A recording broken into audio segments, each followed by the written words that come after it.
नमस्कार बच्चों, स्वागत है आप सभी का सीके क्लासेस पर। मैं हूं छोटेलाल सर और आज हम लोग इस वीडियो में भौतिकी पाठ 4 विद्युत धारा के चुंबकीय प्रभाव के वैसे क्वेश्चन को लिए हैं जो आपके एग्जाम 2026 के लिए बेहद ही जरूरी है। तो चलिए बिना समय गंवाए क्लास पर चलते हैं। तो चलिए क्वेश्चन निकालते हैं। तो क्वेश्चन नंबर 1 है, विद्युत मोटर के कुछ उपयोगों को लिखें। यानी विद्युत जो मोटर है उसका उपयोग क्या है। तो उत्तर लिखिएगा, विद्युत मोटर के उपयोग निम्नलिखित है। 1 में लिखे विद्युत पंखा में, 2 में रेफ्रिजरेटर में, 3 में विद्युत मिश्रकों में, 4 में वॉशिंग मशीनों में और 5 में MP3 प्लायर में। इस सब में क्या होता है, विद्युत मोटर का उपयोग होता है। अगर वीडियो अच्छा लग रहा है तो लाइक जरूर कर दीजिएगा। चलिए क्वेश्चन नंबर 2 है, विद्युत चुंबकीय प्रेरण से क्या समझते हैं।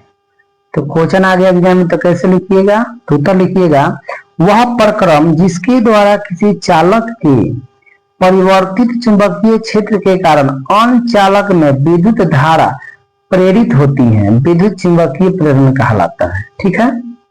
उसके बाद क्वेश्चन अगर आ गया विद्युत धारा के चुंबकीय प्रभाव से संबंधित दक्षिण हस्त अंगूठा का नियम लिखिए। तो क्या लिखिएगा। तो इसका उत्तर लिखिएगा लोग, दक्षिण हस्त अंगूठा का नियम, जब दाहिनी हाथ तर्जनी अंगुली मध्यमिका अंगुली और अंगूठा इस पार फैलाकर रखा जाता है कि तीनों अंगुलियां एक दूसरे के साथ लंबवत हो। अगर तर्जनी अंगुली चुंबकीय बल की दिशा की ओर, अंगूठा चुंबक की गति की दिशा की ओर और इंगित करे तो मध्यमिका अंगुली प्रेरित धारा की दिशा को इंगित करेगा।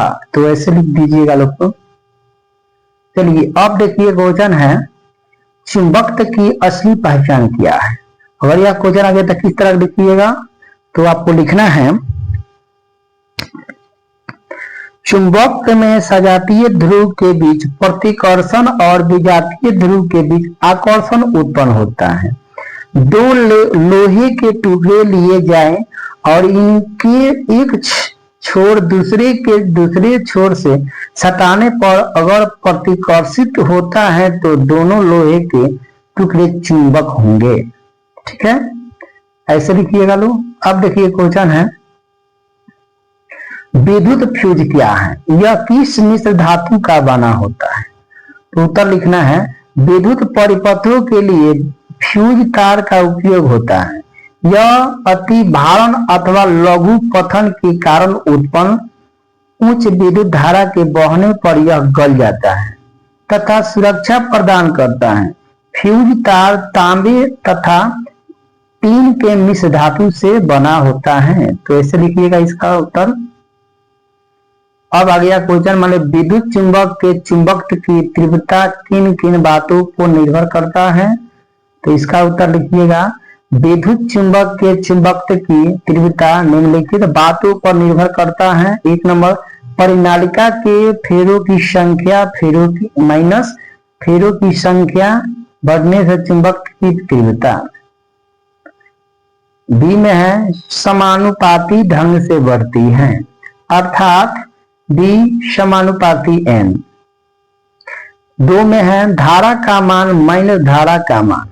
1 में है, बढ़ने पर चुंबकत्व की तीव्रता। बी में है, समानुपाती ढंग से बढ़ती, अर्थात बी समानुपाती I।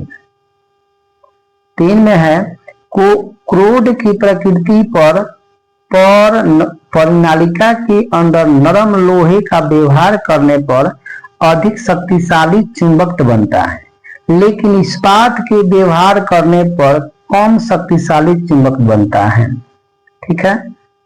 अब देखिए क्वेश्चन है आ गया, विद्युत धारा की प्रबलता की परिभाषा दे। और क्वेश्चन आ गया तो कितने लिखिएगा।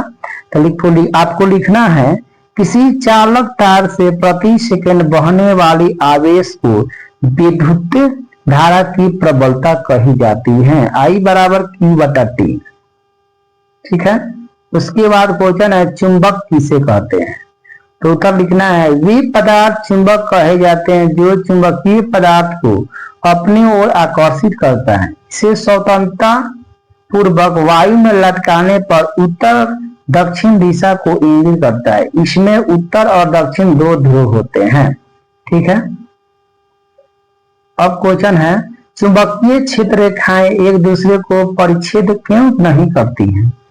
तो उत्तर लिखना है, अगर चुंबकीय क्षेत्र रेखाएं एक दूसरे को परिच्छेद करती हैं तो क्षेत्र के किसी बिंदु विशेष पर दिक्सूची दो दिशाओं को इंगित करेगा, जो असंभव है। यही कारण है कि दो चुंबकीय क्षेत्र रेखाएं एक दूसरे को परिच्छेद नहीं करती हैं। ठीक है। अब है क्वेश्चन, विद्युत धारा के कुछ स्रोतों के नाम लिखें। तो लिख दीजिएगा बैटरी और विद्युत मोटर। उसके बाद क्वेश्चन है, विद्युत जनित्र के सिद्धांत क्या है? तो आपको बता दें, जनित्र मतलब होता है जनरेटर, जो हम लोग इसको जनरेटर बोलते हैं, वही इसको बोलते हैं जनित्र। तो इसको उत्तर लिखिएगा, विद्युत जनित्र में यांत्रिक ऊर्जा का उपयोग चुंबकीय क्षेत्र में रखे किसी चालक को घूर्णी गति प्रदान करने में किया जाता है। इसी कारण विद्युत धारा उत्पन्न होती है। अतः विद्युत जनित्र में यांत्रिक ऊर्जा को विद्युत ऊर्जा में परिवर्तित किया जाता है। ठीक है। उसके बाद क्वेश्चन है, प्रत्यावर्ती धारा में कौन दो हानियां होती हैं? तो उत्तर लिखिएगा, प्रत्यावर्ती धारा से निम्नलिखित हानियां हैं। एक में है, प्रत्यावर्ती धारा से विद्युत लेपन तथा बैटरियों का आवेशन नहीं किया जा सकता है। दो में है, इस धारा से विद्युत विक्षेपण नहीं किया जा सकता है। उसके बाद क्वेश्चन है, लघु पतन से आप क्या समझते हैं? तो उत्तर लिखना है, किसी कारण से जब जीवित तार और उदासीन तार एक दूसरे से सट जाते हैं तो लघु पतन की स्थिति उत्पन्न हो जाती है। इस परिस्थिति में प्रतिरोध शून्य हो जाता है और परिपथ में तीव्र धारा बहने लगते हैं। धारा के उच्च होने पर काफी ताप उत्पन्न होता है, जिससे अग्नि की उत्पत्ति होने लगती है तथा परिपथ में आग लगने का भय रहता है। अब क्वेश्चन है, विद्युत बल्ब में निष्क्रिय गैस क्यों भरी जाती है? यह सब क्वेश्चन आपको एग्जाम के लिए बड़ी जरूरी है। आप लोग एग्जाम को के लिए से जरूर पढ़िए, क्योंकि ज्यादा टाइम नहीं है आप लोग के पास। चलिए उसके बाद देखते हैं, इसका उत्तर लिखना है कि बल्ब के अंदर टंगस्टन का तार रहता है। इस तार का बना कुंडली बल्ब के अंदर उत्पन्न ताप के कारण प्रकाश देता है। अगर बल्ब में ऑक्सीजन की उपस्थिति होगी तो कुंडली ऑक्सीकृत होकर जल जाएगा और बल्ब फ्यूज कर जाएगा। यही कारण है कि बल्ब के अंदर निष्क्रिय गैस N2 AR आदि भरी जाती है ताकि बल्ब फ्यूज नहीं हो सके। इसके बाद क्वेश्चन है, विद्युत चुंबक और अस्थायी चुंबक में अंतर बताएं। तो उत्तर लिखिएगा, नरम लोहे के क्रोड पर धारावाही कुंडली लपेट कर धारा प्रवाहित की जाए तो यह विद्युत चुंबक बन जाता है। इसका चुंबकत्व तभी तक रहता है जब तक कुंडली में विद्युत धारा प्रवाहित होती रहती है। कार्बन स्टील के छड़ को धारावाही कुंडली के गर्भ में रख दिया जाएगा तो कुछ देर बाद यह चुंबक बन जाएगा। अब धारा का बहना बंद कर दिया जाए तो तभी यह छड़ अपने चुंबक का त्याग नहीं करता है। यह अस्थायी चुंबक कहलाता है। चलिए इसके बाद क्वेश्चन है, 2 kW शक्ति किलोवाट उसको पढ़ते हैं। अनुमतांक एक विद्युत तंबूर किसी घरेलू विद्युत परिपथ 220 वोल्ट में प्रचालित किया जाता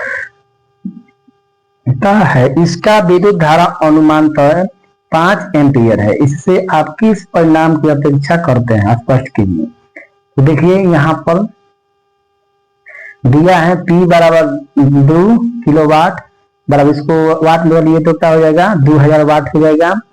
V बराबर कितना है, 220 वोल्ट है। तो सूत्र होता है I बराबर P बटा V। तो P का मान है 2000 बटा V का मान है 220। तो काट दीजिएगा तो कितना आ जाएगा, 9.09 एम्पियर। विद्युत धारा का प्रवाह 5 से अधिक है, अतः फ्यूज गल जाएगा और विद्युतीय तंतु नष्ट होने से बच जाएगा। ठीक है, चलिए इसके बाद है क्वेश्चन, विद्युत चुंबक की विशेषता को लिखें। तो उत्तर लिखिएगा, विद्युत चुंबक का चुंबक अस्थायी नहीं होता है। जब तक धारा बहती है चुंबक कायम रहता है और धारा के बंद होने पर चुंबक समाप्त हो जाता है।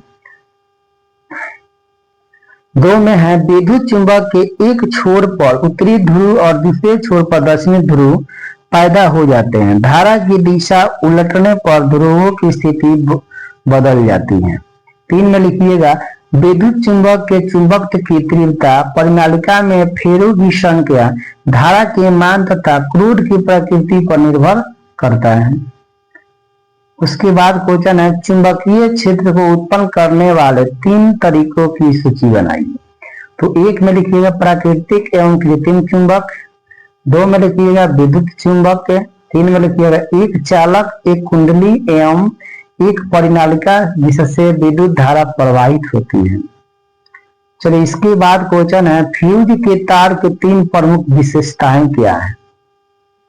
तो उत्तर लिखना है, फ्यूज के तार की 3 प्रमुख विशेषताएं निम्नलिखित हैं। 1 में लिखिए इसका प्रतिरोध उच्च होता है, 2 में लिखिए इसका गलनांक न्यूनतम होता है, 3 में लिखिएगा घरों में 220 वोल्ट पर 5 एम्पियर अनुतांक का फ्यूज व्यवहार होता है। चलिए उसके बाद क्वेश्चन है, तांबे के तार की कुंडली धारा मापी के साथ संबंध है, क्या होगा यदि दंड चुंबक हो। तो 1 नंबर में है कुंडली के अंदर चुंबक के ध्रुव उत्तर ध्रुव को पहले विशिष्ट किया जाए तो इसका उत्तर लिखिएगा, जब कुंडली के उत्तरी ध्रुव को तेजी से कुंडली के गर्भ में प्रवेश किया जाता है तो कुंडली में संबंध गैल्वेनोमीटर के सुई में विचलन उत्पन्न होता है। कुंडली में धारा की दिशा घड़ी की विपरीत दिशा में होती है। अब 2 है, कुंडली से चुंबक को बाहर निकाला जाए तो क्या होगा।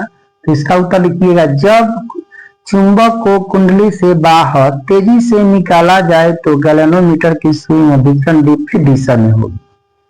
3 में है, कुंडली के अंदर चुंबक को स्थिर रखा जाए तो क्या होगा। तो इसका उत्तर लिखना है, अगर चुंबक कुंडली के अंदर स्थिर है तो गैल्वेनोमीटर की सुई में कोई विचलन उत्पन्न नहीं होता है, अर्थात कुंडली से होकर कोई धारा नहीं बहती है।